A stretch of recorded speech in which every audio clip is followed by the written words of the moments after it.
बिस्मिल्लाहिर्रहमानिर्रहीम। मैं Mohammad Jameel Chaudhry, advocate ex civil जज आपसे मुखातिब हूँ। आज मैं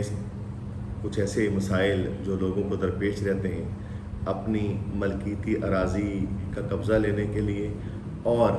साथ साथ कुछ ऐसे मसाइल जो अगर आप फ़र्ज़ करें कि एक प्रॉपर्टी के मालिक नहीं भी हैं तो उस सूरत में भी अगर आपके पास किसी की प्रॉपर्टी अमानतन है, किराएदारी पे है, आपके पास रहन पे है, आपके पास ठेकेदारी पे है, तो अगर कोई दीगर आदमी उस प्रॉपर्टी पे कब्ज़ा कर लेता है तो आप किस तरह से कब्ज़ा वापस ले सकते हैं, इस टॉपिक पे हम लोग डिस्कस करेंगे। और इससे ज़्यादा जो बड़ी अहम बात जो मैं आपसे डिस्कस करना चाहूँगा वो ये रहेगी कि बाज़ औक़ात लोग हमारे पास आते हैं तो वो आकर हमें ये बात बताते हैं कि फ़लाँ जगह पर हमारा कोई ज़रूरी रकबा है, तो वो उस रकबे का हमने कब्ज़ा लेना है, तो हमें कोई तहसीलदार या एसी साहब के नाम पे या किसी कंसर्न रेवेन्यू अफसर के नाम पे एक दरख्वास्त लिख दें कि वो हमें कब्ज़ा दिलवा दें। तो हम लोग आमतौर पर देखते हैं कि आप लोग जब एक दरख्वास्त उन्हें लिख कर दे दें तो वो अगर मुतलका रेवेन्यू ऑफिसर के पास जाएं तो वो आगे से ये उज़र उठा देते हैं कि देखें कि हम लोग ऐसे कब्ज़ा नहीं दिलवा सकते, तो मुश्तरका रकबा है, मुश्तरका खाते में है, तो उसके लिए आप तकसीम अराज़ी का केस दायर करें। तो मैं यहाँ पे आपके साथ आज उन एस्पेक्ट्स को भी डिस्कस करूँगा, उन मामलात को भी डिस्कस करूँगा जहाँ पे अगर कोई आदमी मुश्तरका खाते में मालिक है तो वो अपनी ज़रई अराज़ी का कब्ज़ा कैसे वापस लेगा, और अगर किसी सकनी जायदाद में वो दीगर लोगों के साथ मुश्तरका खातेदार है तो उसके लिए कौन सा कानून जो है वो उसे लागू होगा उसके मामलात में, तो ये हम बात करेंगे। सबसे पहले तो मैं आपसे बात करूं कि अगर मामला बड़ा सिंपल हो कि आप प्रॉपर्टी के ओनर हैं, मालिक हैं, तो आपने प्रॉपर्टी किसी आदमी को दी हुई है या किसी आदमी ने आपकी प्रॉपर्टी पे कब्ज़ा किया हुआ है, तो उसके लिए आप के कहने के बावजूद वो आपको प्रॉपर्टी वापस नहीं करता, तो आप जो कानूनी रास्ता है वो ये होगा कि आप सेक्शन 8 है कानून दादरसी खास 1877 में, उसके तहत सिविल कोर्ट में दावा दायर करेंगे, और जो ज़ाब्ता दीवानी में मुरवजा तरीक़ेकार है वो अदालत उसे की तकलीद करते हुए, उसकी पैरवी करते हुए अगर आपके मौक़िफ़ को सच साबित हो जाएगा तो आपको कब्ज़ा दिलवा देगी। तो इसके लिए आपको सेक्शन 8 जो है दफ़ा 8 कानून दादरसी खास की, उसके तहत कार्रवाई करनी होगी। और इसके बाद अगर फ़र्ज़ करें कि आप किसी प्रॉपर्टी के मालिक नहीं हैं और वैसे किसी आदमी ने आपको वो प्रॉपर्टी दी हुई है, किराए पे दी हुई है या वैसे अरातन दी हुई है रहने के लिए, तो कोई दीगर आदमी इल्लीगली गैर कानूनी तौर पर आपसे कब्ज़ा छीन लेता है, तो फिर भी आपके पास इख्तियार है कि आपको हक हासिल है कि आप दफ़ा 9 का दावा दायर करें और दावा दायर करके अपना कब्ज़ा वापस लें। अब मैं यहाँ पे एक बात अर्ज़ करूँ कि कुछ लोगों में ये बहुत ज़्यादा बात गलतुल आम के तौर पर ली जाती है कि कुछ लोग जो हैं वो ये समझते हैं कि दफ़ा 8 का दावा जो है वो सिर्फ़ और सिर्फ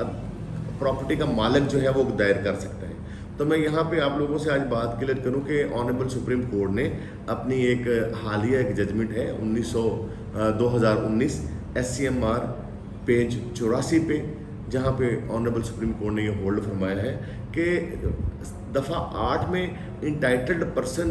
को जो डिफ़ाइन किया जाता है उसमें मालिक अराज़ी के साथ साथ वो आदमी जिसके पास प्रॉपर्टी मॉर्गेज पे थी, यानी मॉर्गेजी रहन पे थी, जिसके पास पटे पे थी, वो जिसके पास किराएदारी पे थी, ये वो सारे लोग, और इसी तरह का स्टेटस राइट ऑफ एंजॉयमेंट, ये मतलब उसे इस्तेमाल करने का हक मालिक ने उन्हें दे रखा था, तो वो आदमी भी इसी डेफिनेशन में, इसी मालिक की तारीफ़ में ही समझे जाएंगे, वो भी दफ़ा 8 का दावा दायर कर सकते हैं। बाज़ हम लोग जब हमारे पास लोग आते हैं वो कहते हैं जी हम लोग मालिक का राज़ी तो नहीं है, तो हम उन्हें कह देते हैं देखिए जी आपकी स्टोरी झूठी बनानी पड़ेगी, ये करना पड़ेगा, ऐसा नहीं है। अगर हम अभी रिसेंट जो मुतल्लिका लॉ जो अभी आया है तो उसके तहत कोई भी आदमी उसे गैर कानूनी तौर पर बेदखल कर दिया जाए तो ज़ाहिर है उसके पास दफ़ा 9 की रेमेडी है, दफ़ा 9 की दादरसी है, वो उस बेदखली से, उस गैर कानूनी जब उसकी प्रॉपर्टी पे कब्जा हो जाए तो उसके 6 माह के अंदर अंदर दावा दायर कर ले। लेकिन अगर आदमी मालिक है और 6 माह का अरसा उस पर कोई लिमिट नहीं है, लेकिन कुछ ऐसे लोग जो मैंने अर्ज़ किए हैं ऑनरेबल सुप्रीम कोर्ट के जजमेंट के मुताबिक, वो आदमी भी अगर 6 माह का अरसा गुजर भी चुका है तब भी वो दावा दायर करके अपना कब्ज़ा जो है वो दफ़ा 8 के तहत वापस ले सकते हैं। यहाँ पे ایک بات عرض کروں کہ بعض اوقات ایک مسئلہ آتا ہے کہ اگر آپ کو غیر قانونی طور پر بے دخل آپ کے کسی ایسے مشترکہ کھاتے دار نے کیا ہے جو آپ کے ساتھ اس کھاتے میں، اس زرعی زمین میں یا اس سکنی اراضی میں آپ کے ساتھ شریک مالک تھا، تو پھر تھوڑی سی ایک پریشانی یہ بنتی ہے کہ ہمارے قانون میں ابھی یہ مسئلہ درپیش ہے۔ جو آنریبل سپریم کورٹ یا اعلیٰ عدلیہ ہے، انہوں نے قانون کی جو تشریح کی ہے اس میں یہ سمجھتا ہوں کہ ابھی ایک سکم ہے کہ دیکھیں اب کھیوڑ جو ہے وہ بہت بڑے بڑے کھیوڑ ہوتے ہیں، وہ آلموسٹ ہزاروں کنال کے ہوتے ہیں، اس میں ہزاروں لوگ جو ہیں وہ مالک ہوتے ہیں۔ تو آنریبل سپریم کورٹ یا آنریبل ہائی کورٹ جو ہیں انہوں نے جو قانون کی تشریح دفعہ 8 کے متعلق کی، تو انہوں نے فرمایا ہے کہ اگر کوئی آدمی جو ہے وہ آپ کے ساتھ مشترکہ کھاتے دار ہے تو آپ کو تقسیم اراضی کا ہی کیس دائر کرنا پڑے گا۔ تو میں یہاں پہ ضرور یہ بطور وکیل بھی اور سابق سول جج ہونے کے ناطے یہ ضرور ریکویسٹ کروں گا کہ اس معاملے کو ازسر نو دیکھا جانا چاہیے، اس قانون میں ترمیم ہونی چاہیے کہ جو لوگ جو ہیں وہ عدالت کے سامنے موجود ہیں، اور عدالت اگر اس نتیجے پہ پہنچ سکتی ہے کہ واقعہ ہی کسی مشترکہ کھاتے دار نے اس آدمی کو جو ساتھ مشترکہ کھاتے دار تھا اس کی زمین پہ قبضہ کر لیا ہے، تو بجائے اس کے کہ وہ پوری اراضی کی کھیوڑ کی تقسیم کروائے یا پورے اس احاطہ کی یا پوری اس پریمسز کی اس پوری عمارت کی تقسیم کروائے، اس کی بجائے ایک وے آؤٹ، یہ ایک طریقہ کار ملنا چاہیے کہ وہ آدمی دفعہ 8 کا دعویٰ اسی آدمی کو فریق نہ کرے۔ ہاں اگر کوئی آدمی دیگر کلیم کرتا ہے، دعوے دار ہے، تو وہ ٹھیک ہے، وہ عدالت میں آئے اور اپنا کلیم داخل کر لے، کیونکہ عدالت میں آرڈر 21 کے مطابق اس کے جو رولز ہیں 98، 99، 100، وہاں پہ یہ بات بڑی واضح بتائی گئی ہے کہ عدالتی ڈگری جو ہے وہ اس کا عمل درآمد اس کے خلاف ہونا ہے، قبضے کے وارنٹ دخل کے معاملے میں جس آدمی کے خلاف عدالت کی ڈگری تھی۔ تو اگر کوئی بندہ نیک نیت ہے، خریدار ہے، یا نیک نیت کوئی کلیمنٹ ہے، دعوے دار ہے، تو وہ عدالت سے رجوع کر سکتا ہے، وہ اپنی عذرداری اس کیس میں دائر کر سکتا ہے، ٹھیک ہے۔ تو یہاں پہ میں ضرور عرض کروں گا کہ اس قانون میں تھوڑی سی امینڈمنٹس کی ضرورت ہے جو ابھی تک انفارچونیٹلی نہیں ہوئی۔ آنریبل سپریم کورٹ کے، آنریبل ہائی کورٹ کے جو فیصلہ جات ہیں وہ بھی اس بات پہ تھوڑا سا کنفیوزنگ معلوم ہوتے ہیں۔ پھر ابھی آپ کو فردر میں عرض کروں کہ جب ہم بات کرتے ہیں کہ دفعہ 9 کے دعوے کی، تو دفعہ 9 جو ہے وہ یہ ہے کہ اگر کسی آدمی نے کسی کی پراپرٹی پہ غیر قانونی طور پر قبضہ کیا تو آپ کے پاس ودن 6 منتھ یا 6 ماہ کے اندر اندر آپ نے دعویٰ عدالت میں دائر کرنا ہے، تو عدالت بڑا سمری پروسیجر فالو کرے گی اور آپ کو قبضہ دلوا دے گی۔ اس کے لیے جو قانون میں دیگر دادرسی اویلیبل ہے وہ ہے کہ آپ اللیگل ڈسپوزیشن ایکٹ 2005 میں بنا، آپ اس کے تحت استغاثہ دائر کر سکتے ہیں۔ اس کے ساتھ ساتھ آپ 448 کی PPC کے تحت FIR بھی درج کروا سکتے ہیں قبضہ کیے جانے کی۔ تو یہ آپ کے پاس کنکرنٹ جو ہے وہ پیرالل آپ کے پاس دادرسی بالکل میسر ہے، آپ اسے بھی فالو کر سکتے ہیں۔ اور اب میں آ جاؤں کہ جہاں پہ اراضی جو ہے وہ آپ کی اراضی جو ہے وہ مشترکہ کھاتے میں واقع ہے، تو وہاں پہ پھر آپ کو کیا کرنا پڑے گا؟ تو وہاں پہ بجائے کسی کی بات سننے کے، بجائے کسی شارٹ کٹ کے ڈھونڈنے کے، میں آپ سے بالکل یہ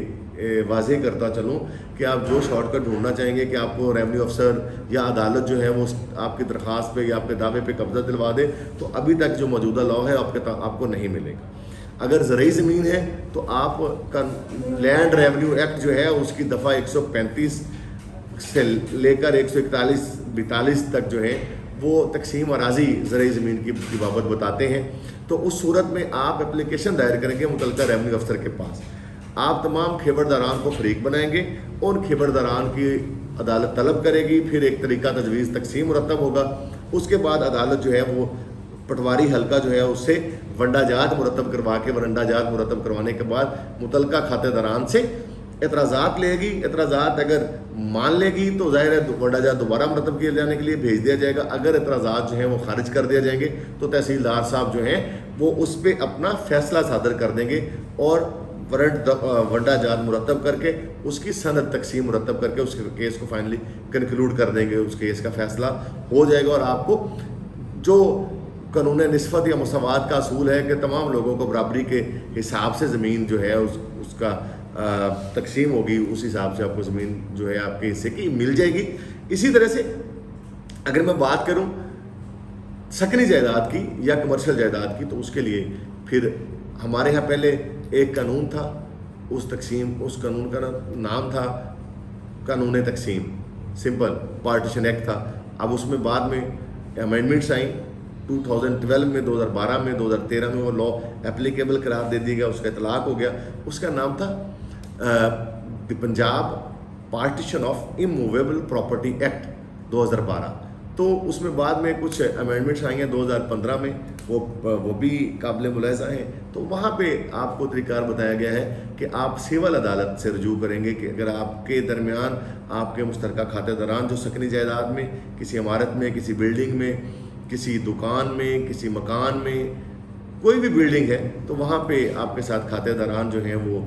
जो भी शामिल होंगे, आप उन्हें सबको फरीक बनाएंगे। आप अदालत में सिविल दावा दायर करेंगे, अदालत सबको तलब करेगी, तलब करने के बाद उनका जवाब लेगी। जवाब लेने के बाद अगर तो किसी तरह का मलकियत का तनाज़ा नहीं पैदा होगा तो फिर उस पर प्रिलिमिनरी डिग्री पास करके,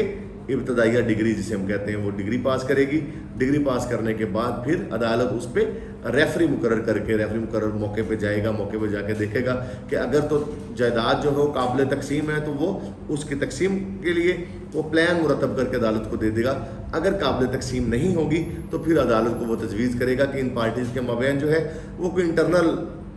ऑक्शन करवा दी जाए, अंदरूनी नीलामी उसे कहते हैं, कि जो तब खातेदारान के दरमियान में ही होगी। और अगर अंदरूनी नीलामी जो है वो उनके दरमियान कामयाब नहीं होगी तो फिर बैरूनी नीलामी, एक्सटर्नल ऑक्शन जो हो वो होगी, तो उसमें फिर कोई भी आदमी फरीक बन सकता है। अच्छा, मैं यहाँ पे क्लियर कर दूँ कि बहुत से लोगों में एक बात उनके जहन में नहीं है,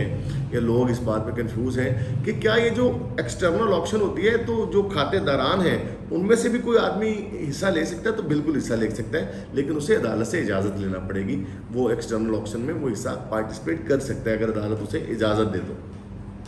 अब एक कन्फ्यूजन को और मैं हल करने की कोशिश करूँगा। अच्छा, अब कुछ कन्फ्यूजन ये है कि कुछ जगहों पे कुछ ज़मीन ज़रई है, कुछ ज़मीन जो है वो सकनी है। तो उस सूरत में आप तकसीम का केस कहाँ दायर करेंगे?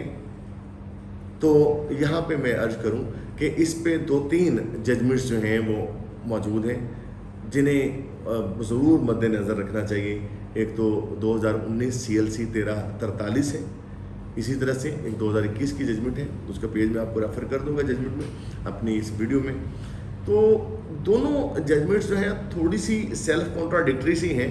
आप उसे मुतसादम से मालूम होती हैं। एक जगह पे तो है कि अगर ज़्यादा पोर्शन ज़रई है तो सारी की सारी इवन सकनी जायदाद जो है उसकी तकसीम जो है वो भी तहसीलदार या रेवेन्यू अफसर करेगा।